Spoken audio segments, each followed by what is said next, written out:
안녕하세요. 만나서 반갑습니다. 행정사 사무소 동행의 지승범 행정사입니다. 오늘은 어린이집 원장 자격정지 구제받는 방법에 대해 살펴보겠습니다.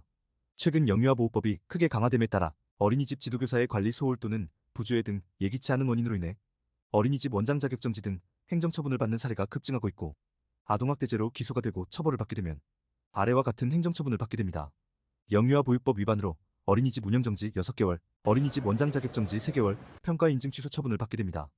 영유아보육법 제46조 제46조 어린이집의 원장의 자격정지. 보건복지부 장관은 어린이집의 원장이 다음과 코어의 어느 하나에 해당하면 1년 아동복지법 제3조 제7호에 따른 아동학대 행위로 제1호 과목에 해당하게 된 경우에는 2년 이내의 범위에서 보건복지부령으로 정하는 바에 따라 그 자격을 정지시킬 수 있다고 규정하고 있습니다. 영업정지 어린이집 원장 자격정지 구제받는 방법은 행정처분으로 어린이집 원장 자격정지 처분을 받게 될 경우 구제할 수 있는 방법은 행정심판, 행정소송이 있습니다. 의견서 제출. 영업정지 처분을 내리기 전 행정청에서는 사전통지서를 발송하면 업주는 행정처분에 대한 의견을 관할 처분청에 제출할 수 있습니다. 의견서 제출은 자격정지과 관련한 집행시기 등을 요청할 수 있습니다. 행정심판. 구제를 위한 행정심판은 행정처분명령서를 받은 날로부터 90일 내에 당해 처분청을 대상으로 시도행정심판위원회 행정심판 청구서를 접수하면 됩니다. 행정심판 청구서 작성법.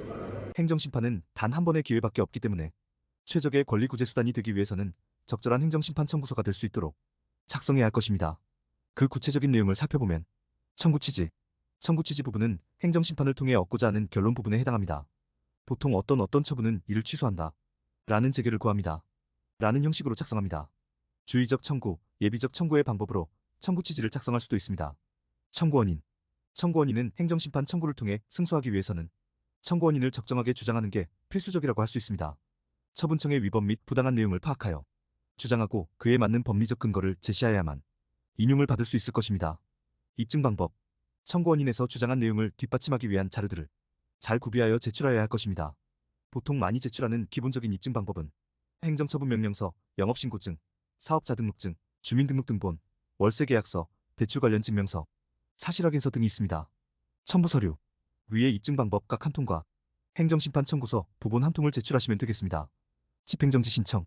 영유아보호법 위반으로 어린이집 원장 자격정지 3개월을 받게 된다면 행정심판 재결 시까지 어린이집 원장을 자격을 보유한 상태로 어린이집을 운영을 지속할 수 있는 방법은 집행정지 신청을 통해 자격정지 처분의 집행을 정지시키는 것입니다.